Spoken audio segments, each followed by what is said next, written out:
Amén. Gloria a Dios. Amén, hermanos queridos.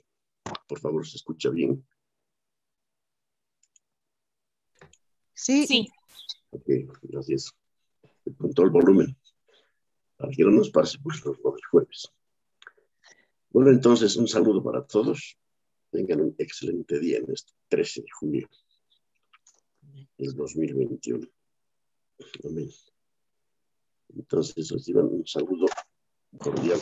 Me sintonizan de la Iglesia Coinonía en La Roca. Estamos transmitiendo por Facebook, Zoom y YouTube. Amén. Entonces vamos a pasar a la palabra de Dios.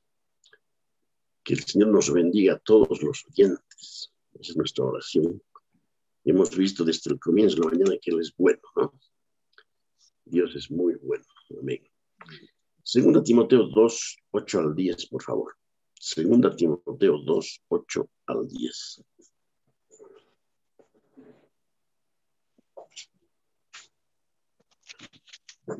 Amén. Dice así. Por favor, micrófonos van a apagar, hermanos, ¿ya? Para que no haya interferencia. Segunda Timoteo 2, 8 al 10 dice así. Por tanto, no te avergüences de dar testimonio de nuestro Señor, ni de mí, preso suyo, sino participa de las aflicciones por el Evangelio según el poder de Dios, quien nos salvó y llamó con llamamiento santo, no conforme a nuestras obras, sino según el propósito suyo y la gracia que nos fue dada en Cristo Jesús antes de los tiempos de los siglos, pero que ahora ha sido manifestada por la aparición de nuestro Salvador Jesucristo, el cual quitó la muerte y sacó a luz la vida y la inmortalidad por el Evangelio. Amén. Padre, preciosa tu palabra, con la que comenzamos esta mañana. Señor, rogamos tu bendición. Rogamos tu iluminación en nuestras mentes y corazones para entender tu palabra.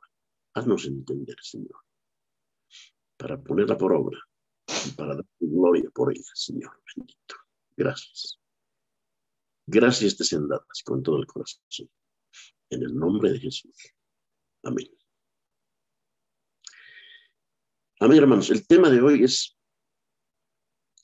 el Ordo Salutis. ¿Han oído hablar? Ordo Salutis es en latín y quiere decir orden de salvación.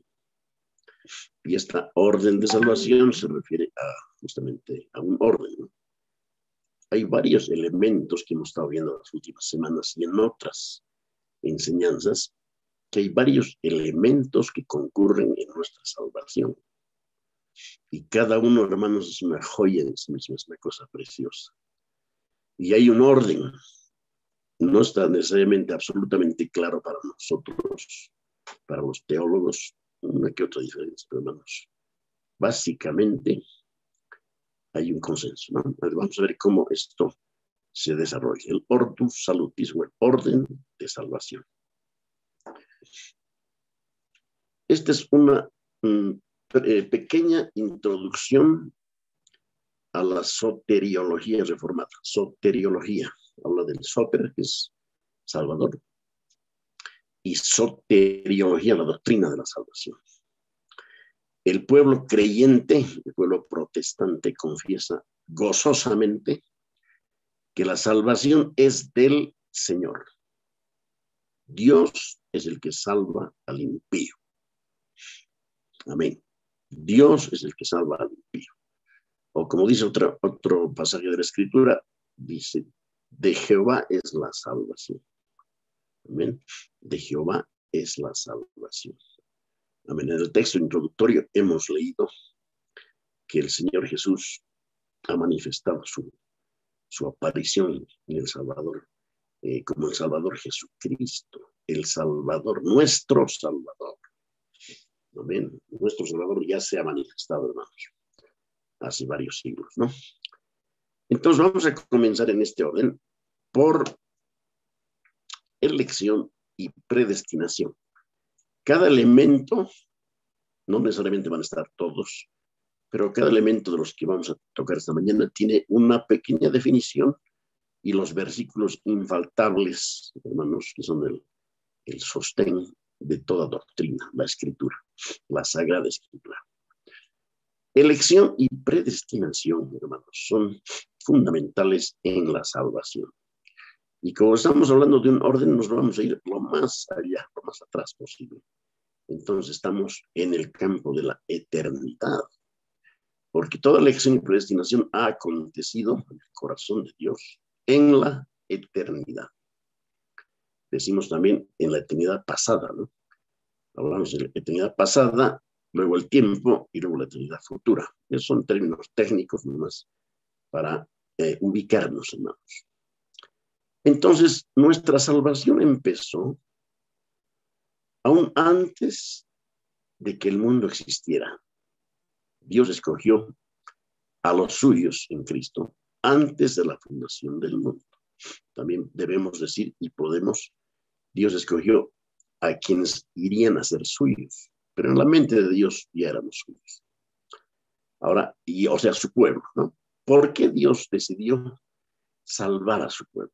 La única razón fue su gracia, hermanos, su gracia. Su amor también, ¿no? Su amor, su gracia, su misericordia, que también es tan cercana al amor. Y ahí la razón. Nos escogió no conforme a nuestras obras o decisiones, sino según su buena y perfecta voluntad. Hermanos, eso debe quedar claro y permanecer claro en nuestras mentes y corazones. En términos del teólogo Wayne Grudem, tenemos lo siguiente: elección es el acto de Dios antes de la creación, en el que Él escoge a algunas personas para salvarlas, no a cuenta de ningún mérito previsto en ellas, sino solamente debido a su soberanía y placer. Muy buena definición. ¿Qué dice la Escritura? Vamos a leer unos 2 o 3 textos de cada elemento, ¿no? Seguimos en salvación y predestinación. A ver, en 2 Tesalonicenses 2, 13 al 15. Y es muy familiar esto para nosotros. 2 Tesalonicenses 2, 13 al 15. Pero nosotros debemos dar siempre gracias a Dios respecto a vosotros, hermanos amados por el Señor, de que Dios os haya escogido desde el principio para salvación, mediante la santificación por el Espíritu y la fe en la verdad, a lo cual os llamó mediante nuestro Evangelio, para alcanzar la gloria de nuestro Señor Jesucristo. Así que, hermanos, estad firmes y retened la doctrina que habéis aprendido, sea por palabra o por carta nuestra. Amén. Aquí los elementos, hermanos, son muy importantes. Es necesario estar en lo posible viendo nuestras Biblias, hermanos, o en la pantalla, los textos, ¿no? Aquí, por ejemplo, tenemos que resaltar, por el tema que estamos tocando, lo siguiente. La palabra escogido. Y dice que somos escogidos desde el principio. Nos hay escogido desde el principio. ¿Para qué? Para salvación. O sea, nuestra salvación data, hermanos, desde la eternidad. Luego habla de los medios del apóstol y dice, mediante la santificación por el Espíritu, esa es la obra de Dios en la que nos separó en la eternidad. Otro medio, y la fe en la verdad. ¿Qué es esa verdad? Enseguida lo va a decir. Dice, a lo cual nos ha llamado mediante el Evangelio. Claro, el apóstol habla de su Evangelio, mediante nuestro Evangelio. ¿Para qué, hermanos? Para alcanzar la gloria de nuestro Señor Jesucristo. Miren, hermanos, cada palabra es oro, hermanos, en la Escritura. Así que, hermanos, estad firmes y retened la doctrina que habéis aprendido, sea por palabra o por carta nuestra. Ahora, no son pocos los que afirman que, por lo que dice el versículo 15, es posible llegar a perder esta salvación. ¿Qué dice el versículo 15? Así que, hermanos, estad firmes y retened la doctrina que habéis aprendido. Aquí hay 2 instrucciones: estad firmes y retened. Entonces, como si esto estuviera en nuestras manos absolutamente y Dios no tomará parte aquí, entonces los enemigos de la seguridad de la salvación dice que aquí la podemos perder si es que no estamos firmes y si no retenemos la doctrina. Eso no es cierto, hermanos. La Escritura no enseña eso. Aquí hay dos mandamientos. Obviamente hay que estar firmes y hay que retener la doctrina. Y si algún salvado, escogido, elegido de Dios no lo hace, Dios va a tratar con esa persona, pero debe hacerlo porque es la voluntad de Dios. Estar firmes y retener la doctrina. Es decir, que la doctrina debe estar en nuestras mentes, debe estar vibrando, debe estar latiendo la verdad de Dios en nuestras mentes. Amén. Entonces, ahora el apóstol Pablo habla de el mismo tema en Efesios capítulo 1, 4 al 7. Veamos entonces nuestro primer tema. Elección y predestinación, o mejor dicho, predestinación en Efesios 1, 4 al 7. Efesios 1, 4 al 7. Según nos escogió, aquí es Dios, ¿no? En él, aquí es Cristo, antes de la fundación del mundo, para que fuésemos santos y sin mancha delante de Él. En amor, habiéndonos predestinado para ser adoptados hijos suyos por medio de Jesucristo, según el puro afecto de su voluntad, para alabanza de la gloria de su gracia, con la cual nos hizo aceptos en el amado, en quien tenemos redención por su sangre, el perdón de pecados, según las riquezas de su gracia. Hermanos, sabemos bien que el apóstol Pablo abunda en palabras, en frases largas de varios versículos, y aquí estamos tomando una parte nomás de Efesios capítulo 1. Hermanos, aquí hay que rescatar muchísimo. Bueno, no se puede rescatar, toda la palabra es útil, ¿no? Todo está en su lugar. Solo digo para que veamos el tema de la elección. Primero dice, según nos escogió en Cristo. Dice el cuándo, sí, antes de la fundación del mundo. Dice el propósito, sí, que fuésemos santos y sin mancha delante de Él. Y dice que nos ha predestinado en amor, o sea, nos ha amado. Nos ha predestinado para ser adoptados hijos suyos. Eso es, hermanos, elección de Dios. Él dijo, estos van a ser adoptados hijos míos en Cristo. ¿Por qué lo hizo? Porque así lo quiso, según el puro afecto de su voluntad. ¿Para qué? Finalmente, para alabanza de la gloria de su gracia, porque con ella nos hizo aceptos en el amado. Él nos aceptó a nosotros, no nosotros a Él. Eso es importante. Se utiliza mucho, acepta a Cristo, pero no creo que es Él quien nos acepta. Y cuando nos da su vida, nosotros le recibimos, Juan 1:12.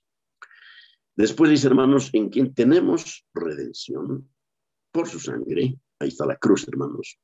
El perdón de pecados según las riquezas de su gracia. Hermanos, cada pequeña frase aquí, hermanos, es algo tremendo para nuestros corazones. Tenemos que abrazar esto, siempre, siempre. Amén. Listo el punto 1, entonces. Vamos al siguiente. El siguiente es llamamiento. Y no cualquier llamamiento, es el llamamiento eficaz. Claro, algunos elementos de aquí no están en la última serie del Espíritu Santo, pero están en otros seminarios previos, obviamente, ¿no? En llamamiento eficaz, a ver, ¿qué diremos? Que en un momento determinado de la historia, Dios aplicó su gracia de manera eficaz a los corazones de los suyos. Noten la palabra aplicó. Llamó a su pueblo por el Evangelio, por medio del Espíritu, abriendo sus corazones para que estuviesen atentos a la predicación de la palabra de Dios. Eso nos ha acontecido a ti y a mí y a todos los cristianos en un momento de la historia, que el llamamiento eficaz. El hermano Charles Spurgeon tiene una definición muy bonita. Dice así: cuando Dios llama, el hombre puede resistir, pero su resistencia nunca será eficaz. Cuando Dios dice, sea la luz, Las tinieblas más impenetrables ceden paso a la luz. Si Dios dice que haya gracia, el peor pecado cede y el corazón del pecador más endurecido se derrite ante el fuego del llamamiento eficaz. Yo digo, con razón a este hombre le llamaron el príncipe de los predicadores. Qué manera de coordinar sus frases, hermanos. Qué cosa. Charles Spurgeon. Vamos a la Biblia, hermanos. Primera Pedro 2:9. Primera carta de Pedro 2:9. Mas vosotros sois linaje escogido. Ahí está la lección, hermanos. Real sacerdocio, nación santa, pueblo adquirido por Dios, para que anunciéis las virtudes de aquel que os llamó de las tinieblas a su luz admirable. Aquí está, hermanos, el llamado. En la pluma de Pedro. Anunciar las virtudes de aquel que os llamó de las tinieblas a su luz admirable. Miren, hermanos, la tremenda, seria responsabilidad de los llamados a anunciar las virtudes del Señor. Amén. Romanos 8:30, en la misma línea, dice: y a los que predestinó, a estos también llamó. Y a los que llamó, a estos también justificó. Y a los que justificó, a estos también glorificó. Aquí está otra vez, hermanos, el llamado en Romanos 8:30, escrito por Pablo. Y a los que llamó es a los que justificó, nadie más. Amén. A los que llamó, a los que predestinó, a nadie más. Hermanos, llamó a los que predestinó. Y hermanos, ¿a quiénes glorificó? A los que justificó. Esto es muy importante. Bueno, Primera Pedro 5:10 también dice algo el apóstol. Primera Pedro 5:10. Mas el Dios de toda gracia, que nos llamó a su gloria eterna en Jesucristo, después que hayáis padecido un poco de tiempo, Él mismo os perfeccione, afirme, fortalezca y establezca. Qué lindo, hermanos. El Dios de toda gracia, que nos llamó a su gloria eterna en Cristo. No nos ha llamado a una cosita, hermanos. Nos ha llamado a su gloria eterna en Cristo. Es un llamado muy alto, hermanos. Muy alto. De tremendo valor, incalculable valor, al menos ahora. Bien, ese es el llamado. Vamos a la regeneración. La regeneración. En el Ordo Salutis tenemos ahora la regeneración. Además de abrir nuestros corazones, el Señor simultáneamente nos concedió una nueva naturaleza, quitándonos el corazón de piedra y concediéndonos uno de carne. Fue un nuevo nacimiento por el poder de Dios. Definición de regeneración. Gracias a la regeneración, los impíos ahora pueden colocar su fe ¿en quién? En Cristo y arrepentirse de todo pecado. Cosa que el ser humano no puede ni quiere hacer eso en su naturaleza caída. Esto está lejos del ser humano, si no es asistido por la gracia de Dios, que le da un nuevo corazón. La regeneración, entonces, hermanos, es una obra soberana de Dios, efectuada por su poder divino. Amén. Nuestro hermano Martin Lloyd Jones dice algo muy precioso. A ver, escuchen. Es el acto de Dios por el que se implanta un principio de nueva vida en un hombre o en una mujer, con el resultado de que la disposición gobernante del alma se torna santa.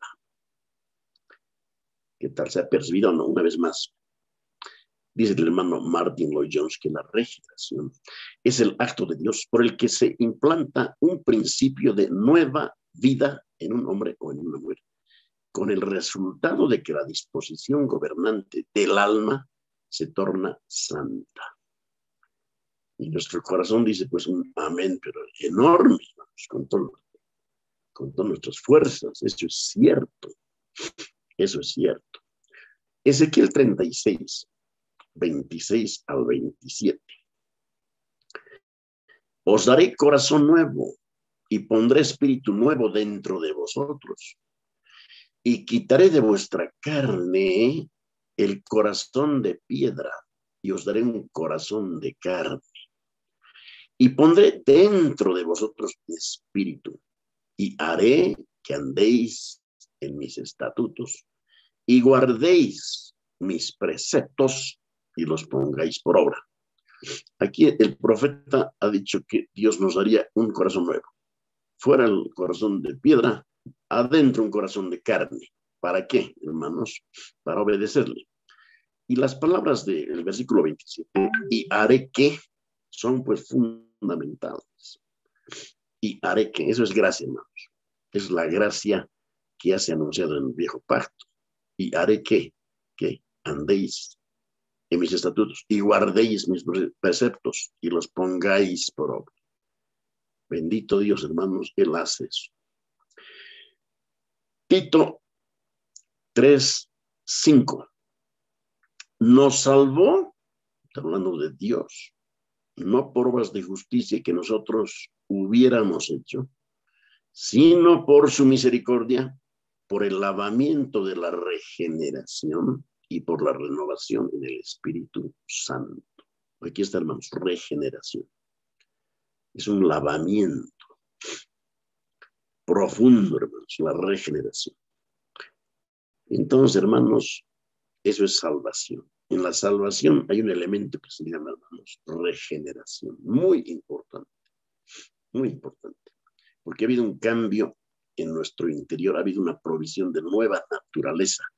Lo que dice Pablo en 2 Corintios 5:17 es, de modo que si alguno está en Cristo, nueva criatura es, las cosas viejas pasaron, y aquí todas son hechas nuevas. La palabra criatura también se puede leer creación, nueva creación, otra creación. Entonces, ahí tenemos, hermanos, la regeneración. Amén. Continuamos. ¿La fe ha estado presente?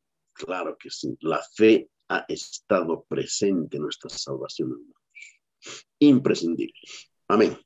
La primera señal del nuevo nacimiento es fe en el alma.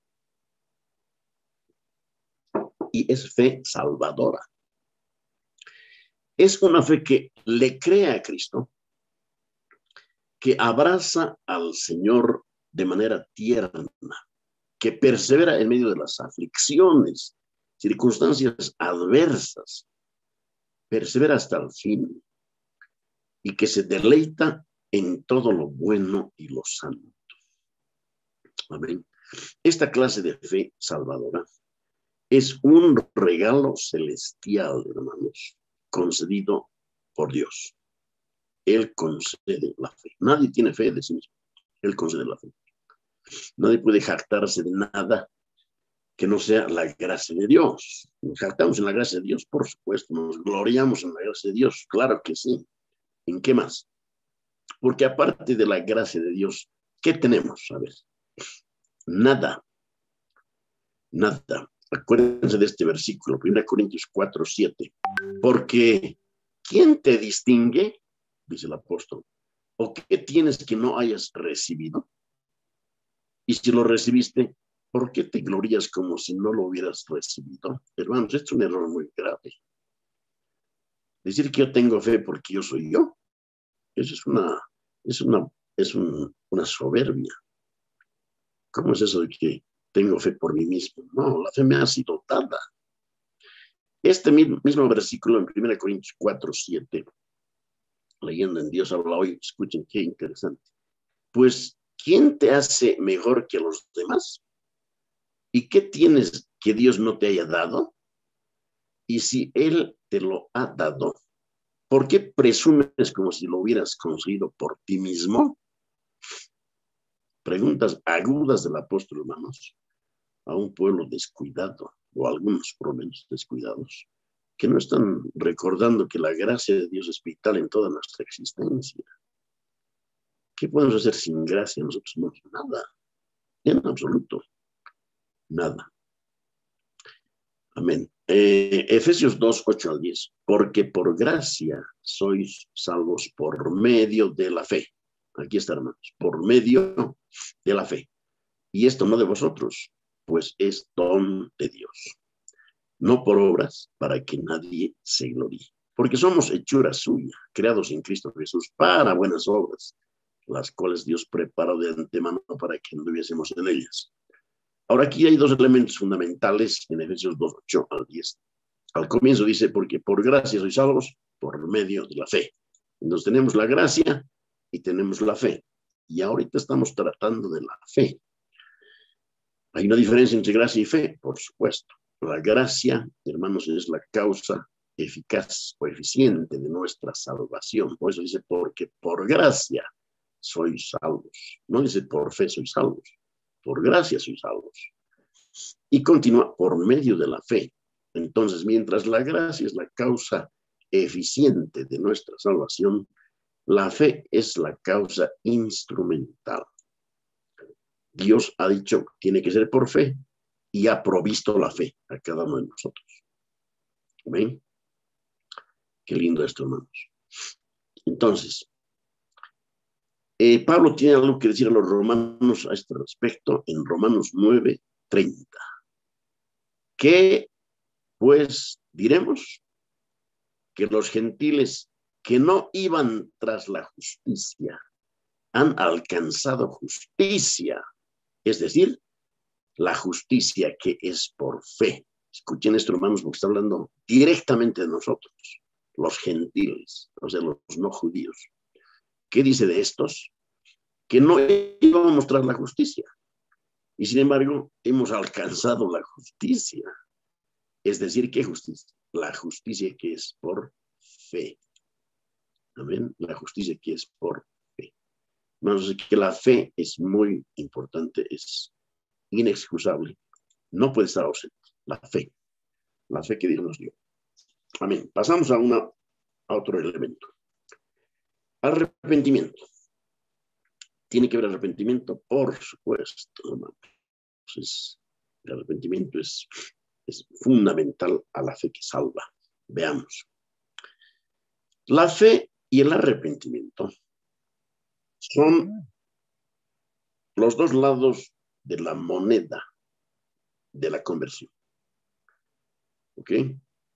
O también se los llama los hermanos gemelos en la salvación, la fe y el arrepentimiento. Que sí que si hay fe, hermanos, hay arrepentimiento. Si hay arrepentimiento, es porque ha habido fe. Donde la fe es positiva, en el sentido de que abraza a Dios, hermanos, el arrepentimiento está presente y dice, abrazando a Dios también, me arrepiento. Amén. El arrepentimiento es en sentido negativo, ¿no? De lo malo, porque odia y se aparta de aquello que hizo daño a nuestro Señor, que le causó dolor. Odia el pecado. Es una actitud mental muy clara y contraria a la que fue antes de nuestra regeneración. Nuestra mente ha cambiado totalmente en ese aspecto. El que se arrepiente de verdad siente dolor, siente vergüenza por su pecado. Esos testimonios que suelen darse de todo lo malo que yo hacía, pero haciendo gala de lo malo que hacía y sacando pecho. ¿Qué es eso, hermanos? Eso no es testimonio. El testimonio es hablar de lo que Dios ha hecho a partir de mi regeneración, haciendo una pequeña mención, hermanos, del pasado, nada más. Y ahora esto y aquello. Pero ¿cómo va a dar lujo de detalles de mi vida pecaminosa? Eso no sería testimonio.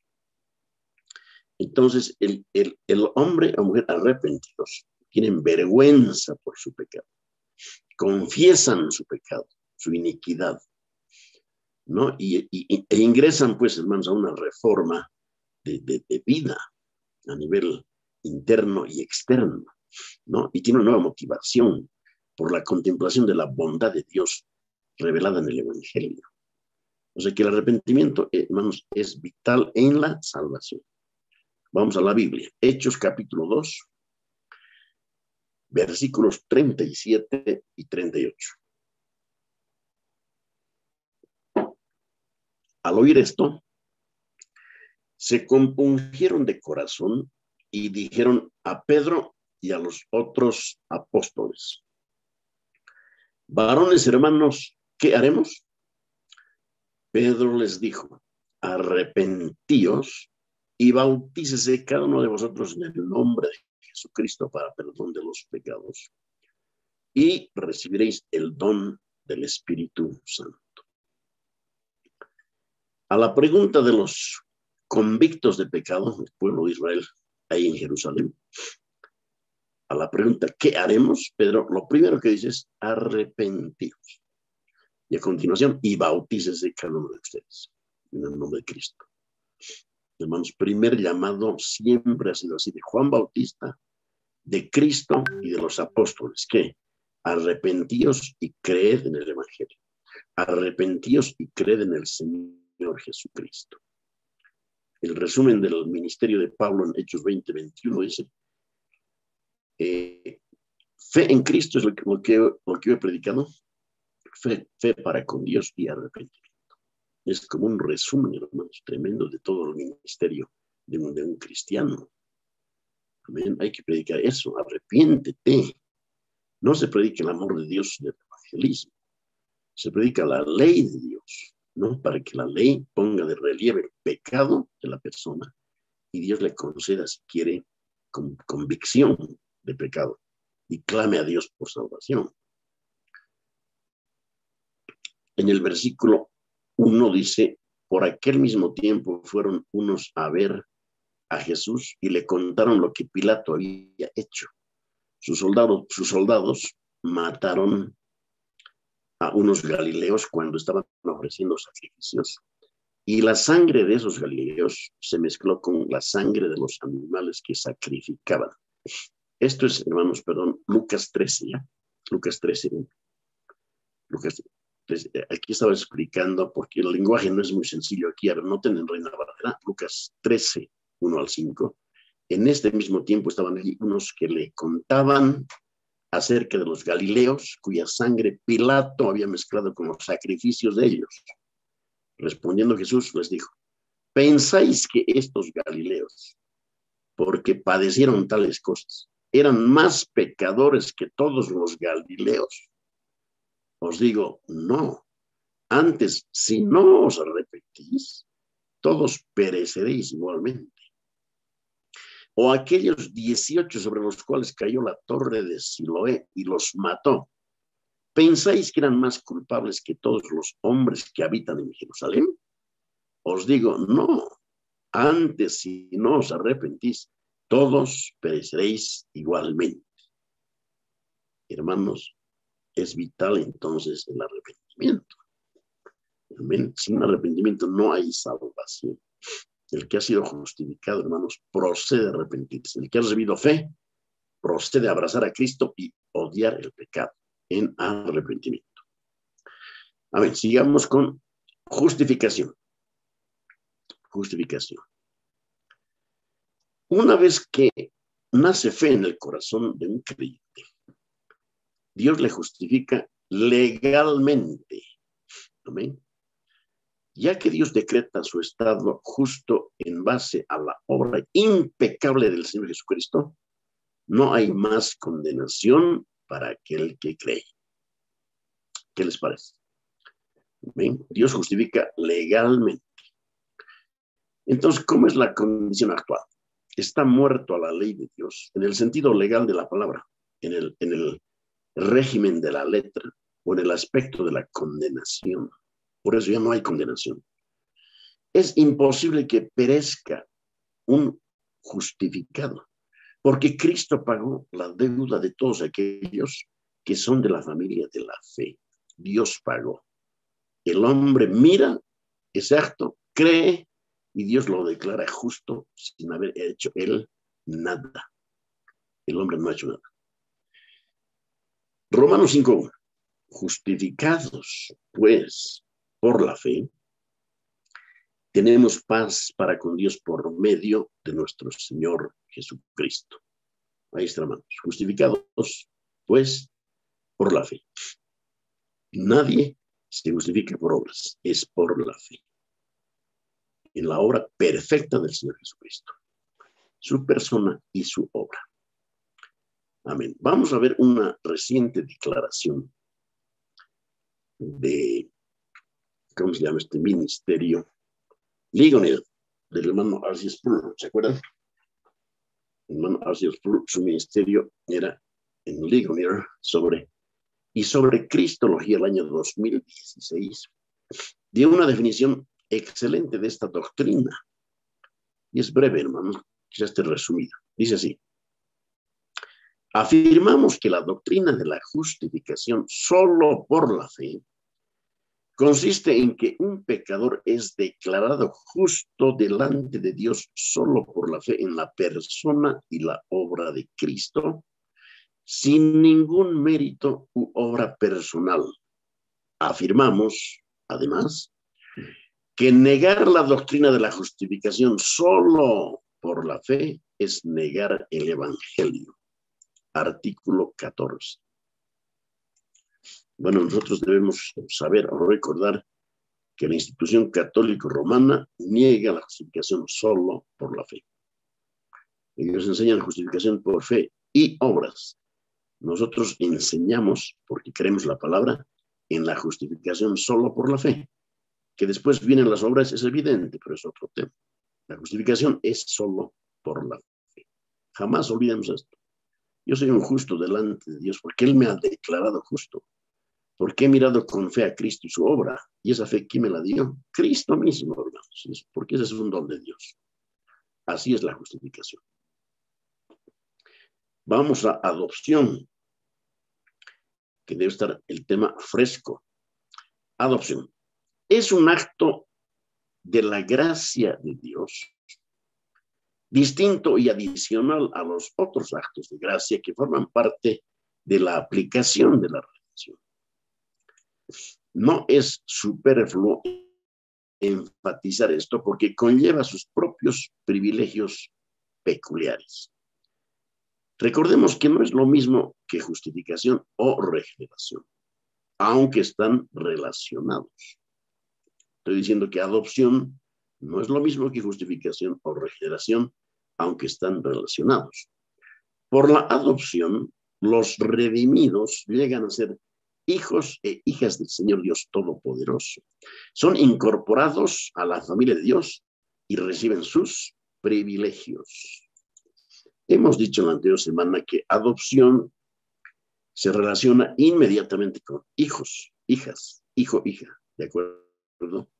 Porque es adopción para ser hijos. Él nos ha adoptado para ser sus hijos. Entonces, Juan 1:12. Juan 1:12. Mas a cuantos lo recibieron, a los que creen en su nombre, les dio el derecho de ser hijos de Dios. Derecho, hermanos. O sea, llegamos a ser hijos de Dios porque se nos confiere un derecho o potestad. Y eso se da a aquellos que creen en el nombre del Señor Jesús. Ahí está la adopción, hermanos. La adopción, hermanos, es una obra divina. ¿Ok? Él nos ha adoptado para ser sus hijos. Esto está dentro del paquete de la salvación. Pero han visto que cada elemento es vital. Cada elemento, hermanos, es supremamente importante, así como la adopción. Llegamos a ser hijos de Dios porque se nos confiere un derecho o potestad. Amén. La adopción nunca se separa de la justificación y la regeneración. Están relacionados, pero no son lo mismo. La adopción, así como la justificación, es un acto judicial. Se nos otorga una posición. Gracias al espíritu de adopción, clamamos desde esa nueva posición y decimos, Abba, Padre. Hermanos, hemos llegado a ser hijos de Dios. Se nos dio ese poder. Se nos confirió, hermanos, ese poder para ser hijos de Dios y clamar, Abba, Padre. Amén. Gloria a Dios. Gálatas 4:6. Gálatas 4:6. Dice, y por cuanto sois hijos, Dios envió a vuestros corazones el espíritu de su Hijo. ¿Qué les parece? El cual clama, Abba, Padre. Hermanos, este es precioso. A ver, una vez más. Y por cuanto sois hijos, ya estamos adoptados. Dios envió a nuestros corazones el espíritu de su Hijo. Qué cosa hermosa. El cual ese espíritu clama en nosotros, ¿no? Abba, Padre. Y obviamente nosotros clamamos con él. Abba, Padre. Hermanos, esto es un alto nivel de gracia. Es una gracia, hermanos, insondable, maravillosa. Somos hijos de el Señor del universo, el Padre de la gloria, el Dios de los espíritus de toda la carne, el Santo, Santo, Santo, el Dios del universo. Bendito sea su nombre. ¿Cómo es, hermano? ¿Le dices Abba, Padre? ¿Le dices Padre? ¿Le llamas Padre? Yo lo hago constantemente. Padre. Es muy lindo llamarle Padre. Es algo muy precioso del corazón, ¿no? Te da, hermano, una sensación al corazón de pertenencia a Dios muy linda. Y eso no se puede hacer. A ver, pretende hacerle declarar a alguien, Abba, Padre. Explique, no, Padre nomás. No puede salir la palabra, pero hay muerte. La declaración de nuestra de los cristianos, ¿no? De Padre, hermanos, es llena de vida. Declaramos con todo el corazón y le llamamos Padre. O tú eres mi Padre. O como cuerpo, tú eres nuestro Padre. Somos tus hijos. Oh, qué belleza, hermanos. Gloria a Dios. Amén. Eso, en resumen, en cuanto a la adopción. Santificación, que también debe estar fresquita esta doctrina. Santificación. 1 Corintios 1:2.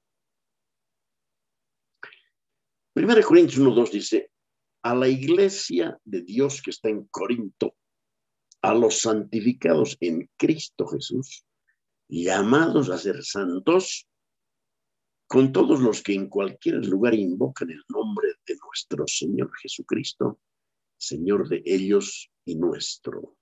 Amén. Veamos qué hay aquí. Primero, Pablo se dirige a la iglesia de los hermanos corintios y dice, a la iglesia que está en Corinto, la iglesia que está en Corinto, y les llama a los santificados en Cristo Jesús, llamados a ser santos, con todos los que en cualquier lugar invoquen el nombre de nuestro Señor Jesucristo, Señor de ellos y nuestro. Estas dos frases vamos a subrayar. A los santificados en Cristo Jesús, ¿no? Santificados en Cristo Jesús hace referencia a la separación que Dios hizo en la eternidad de todos sus elegidos. En cambio, llamados a ser santos, habla de nuestro proceso de santificación desde el momento de nuestra regeneración. Ya en sus Biblias pueden separar esas dos cosas con un colorcito, digamos, santificados en Cristo y llamados a ser santos. ¿Ok? Una vez más, santificados en Cristo, está hablando de la separación que efectuó Dios en la eternidad de los elegidos suyos. Llamados a ser santos, habla de nuestro proceso de santificación desde el momento de nuestra regeneración, en la cual participan, recordemos, Dios y nosotros, hermanos. ¿Ya? No así en la justificación, que la hace solo Él, pero en nuestra santificación diaria, nosotros, hermanos, somos activos. La santificación inicial del creyente se da en el momento de la regeneración. Esto es en el tiempo, ¿no? No obstante, este bendito proceso acompaña al creyente hasta la tumba. Creo que hemos aprendido eso con claridad. Hermano, no es cuestión de unos cuantos meses, ya estoy, no, es hasta la tumba. Mediante la santificación, el Hijo de Dios se va haciendo cada vez más semejante a la imagen. Amén. Santificación, eso, hermanos, en resumen. Otro elemento, perseverancia. La perseverancia. A ver, no pocos evangélicos niegan esta doctrina, aduciendo que muchos naufragaron de la fe,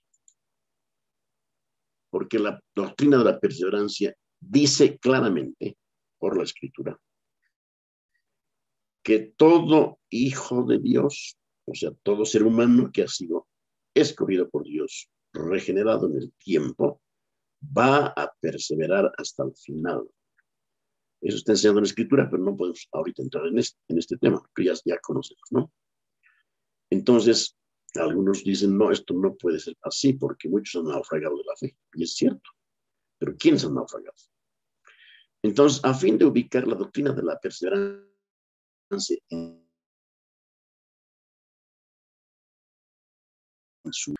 es necesario conocer lo que no significa. Atentos aquí.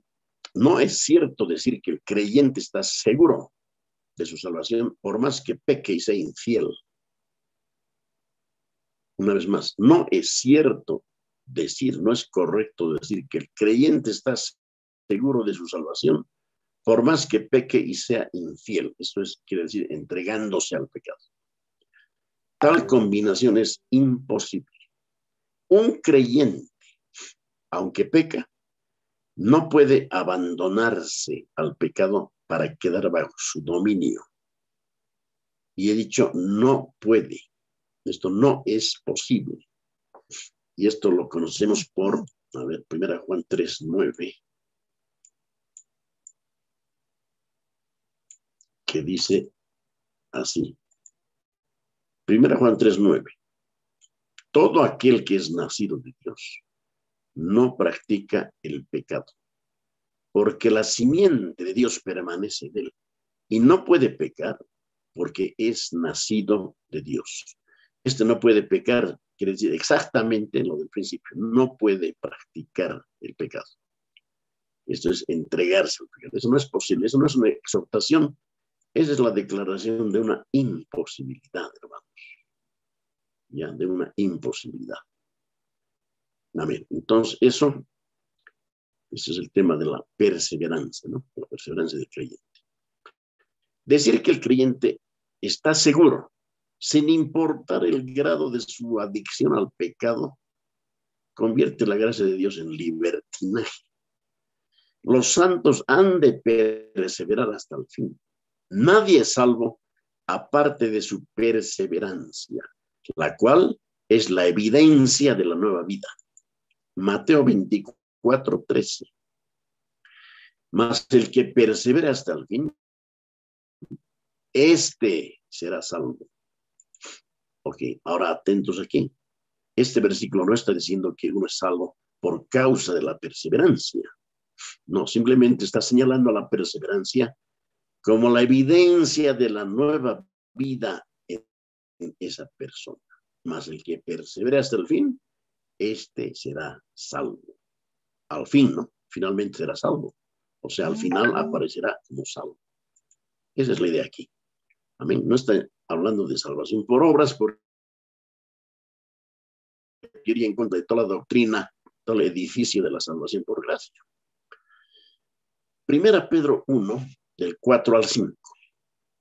Dice Pedro, para una herencia incorruptible, incontaminada e inmarcesible, reservada en los cielos para vosotros, que sois guardados por el poder de Dios mediante la fe, para alcanzar la salvación que está preparada para ser manifestada en el tiempo postrero. Hermanos, hay una salvación, o un aspecto de la salvación en general, que está preparada para ser manifestada en el tiempo final.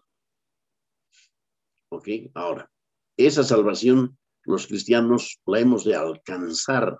Se trata de alcanzar, porque es lo que está diciendo Pedro. Para alcanzar, hermanos, esa salvación que ha de ser manifestada en el tiempo postero, alguien nos tiene que guardar. Ese es Dios, que nos guarda, hermanos, por su poder mediante la fe. Nos guarda con su poder mediante la fe. Y eso es hasta el final. Qué buena noticia. Él nos guarda. O sea, debe haber perseverancia hasta el final. Amén. Ahora, el poder de Dios nos protege mediante la fe y nos protege hasta que llegue la salvación que se ha de revelar en los últimos tiempos. Esto quiero repetir porque son tres cosas que no pueden fallar. 1, el poder de Dios nos protege. 2, nos protege mediante la fe. Y 3, nos protege hasta que llegue la salvación que ha de ser revelada en los últimos tiempos. O sea, Él nos protege, lo hace mediante la fe y lo hará hasta el final cuando se manifieste nuestra salvación final en la resurrección. Amén. Ahora vamos a leer Filipenses 3, 13 al 14, a ver qué dice aquí. Pablo, el apóstol Pablo, apóstol a los gentiles. Hermanos, yo mismo no pretendo haberlo ya alcanzado, pero una cosa hago, olvidando ciertamente lo que queda atrás y extendiéndome a lo que está delante, prosigo a la meta, al premio del supremo llamamiento de Dios en Cristo Jesús. Aquí la palabra clave es prosigo a la meta. Prosigo a la meta. Es la perseverancia, hermanos. Esa es la perseverancia. Yo prosigo. ¿Tú prosigues? Vamos a proseguir. Proseguimos. Es la señal de un salvado de Dios. Amén. Ahora, hermanos, vamos a ver la unión con Cristo. La unión con Cristo es vital también, hermanos, en la salvación. En realidad, nada es más central y básico en la vida cristiana que la unión y comunión con Cristo. No sé cuántas veces nos hemos encontrado diciéndoles a las personas que hagan esto y aquello al cristiano, que siente quizá un poco de desmoralización o algo así. Pero hermanos, no tenemos que olvidarnos de que nosotros estamos en Cristo. Todo cristiano está en Cristo. Ahí están todos los recursos, no en uno mismo. Amén. Miren lo que dice Pablo a los Colosenses. Capítulo 3, 3 al 4. Porque habéis muerto y vuestra vida está escondida con Cristo en Dios. Cuando Cristo, vuestra vida, se manifieste, entonces vosotros también seréis manifestados con Él en gloria. Hermanos, qué hermoso. Cuando Cristo, vuestra vida, Él es nuestra vida. Él mismo es nuestra vida. Cuando Él se manifieste, entonces nosotros también seremos manifestados con Él en gloria. ¿Por qué? Porque estamos en Él. Recordemos otra vez. Dios nos puso en Cristo. Dios nos crucificó junto con Cristo. Dios nos sepultó con Cristo. Dios nos resucitó con Cristo. Dios nos ascendió a la diestra del Padre en lugares celestiales juntamente con Cristo. Y la manifestación gloriosa del último tiempo será también nosotros estando en Él, porque nos ha puesto en Cristo para siempre. Estamos en Él. Estamos en Cristo. Efesios 2, 4 al 5. Pero Dios, que es rico en misericordia, por su gran amor con que nos amó, aun estando nosotros muertos en pecados, nos dio vida juntamente con Cristo. Por gracia sois salvos. Nos dio vida juntamente ¿con quién? Con Cristo, porque Dios no obra aparte de Cristo. Toda la obra de salvación es en Cristo. En Cristo. Amén. Y terminamos con la doctrina en el Ordo Salutis de la glorificación. Y dice que en la culminación del proceso de la redención está la glorificación. Es la llegada a la meta.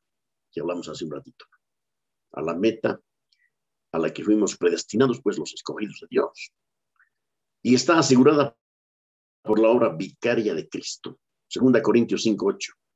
Pero confiamos y más quisiéramos estar ausentes del cuerpo y presentes al Señor. Hebreos 12, 22 al 24. Sino que os habéis acercado al monte de Sión, a la ciudad del Dios vivo, Jerusalén la celestial, a la compañía de muchos millares de ángeles, a la congregación de los primogénitos que están inscritos en los cielos, a Dios el juez de todos, a los espíritus de los justos hechos perfectos, a Jesús, el mediador del nuevo pacto, y a la sangre rociada que habla mejor que la de Abel. Esta, hermanos, es la realidad de los santos difuntos, los que ya partieron, están con Cristo. Pero aún no es la glorificación, la cual se dará plena en la resurrección. Ya partieron a la gloria, sí, pero todavía no es la glorificación. Ahora, en Filipenses 1:23, miren lo que dijo el apóstol Pablo. Filipenses 1:23b. Teniendo deseo de partir y estar con Cristo, lo cual es muchísimo mejor. Pero aún no es la glorificación. Ese deseo no apuntaba a la glorificación, solo a estar con Él, dejar este cuerpo y estar con Él. Se deshonra a Cristo si se mira la naturaleza de la esperanza cristiana, cuando se sustituye la dicha en la que entran los creyentes al morir por la gloria que ha de ser revelada cuando lo corruptible se revista de incorruptibilidad y lo mortal de inmortalidad. Hermanos, no mezclemos. Cuando un cristiano muere, su espíritu sale del cuerpo, el cuerpo va al sepulcro, el espíritu inmediatamente aparece con Dios en la eternidad, ya está con Él, gozando de su presencia. Pero todavía no es la glorificación, porque la glorificación es el final del paquete, permítaseme, de la salvación. Amén, es el final. Todavía no ha llegado, recién va a llegar, está cerca, pero no es lo mismo. Todavía el apóstol Pablo no ha participado de la glorificación. Amén. 1 Corintios 15:54. Ahora sí, el día es así. Y cuando esto corruptible, tóquense la mano, este cuerpito se haya vestido de incorrupción, y esto mortal, el mismo cuerpo, se haya vestido de inmortalidad, entonces se cumplirá la palabra que está escrita. Sorbida es la muerte en victoria. Gloria a Dios. Por eso la glorificación tiene como meta la destrucción de la misma muerte. 1 Corintios 15:55 al 58. ¿Dónde está, oh muerte, tu aguijón? ¿Dónde, oh sepulcro, tu victoria? Y es que el aguijón de la muerte es el pecado y el poder del pecado la ley. Mas gracias sean dadas a Dios que nos da la victoria por medio de nuestro Señor Jesucristo. Así que, hermanos míos amados, estad firmes y constantes, creciendo en la obra del Señor siempre, sabiendo que vuestro trabajo en el Señor no es en vano. Amén. Entonces, hermanos, como en la santificación nosotros nos rendimos conscientemente a Dios, todos, hermanos, nos rendimos a Dios en nuestra santificación para que la obre, la opere. Debemos tener todos nuestros asuntos personales, familiares y más delante de Dios, hermanos. Cualquier situación que no esté en orden en nuestra vida, familia, iglesia, sociedad, donde fuere, pongamos todo en orden porque estamos presentándonos así a la santificación. Hermanos, este es el Ordo Salutis. Obviamente es muchísimo más amplio, pero hemos tenido un resumen. Que la gracia del Señor sea con todos ustedes, hermanos. Y un abrazo. Amén.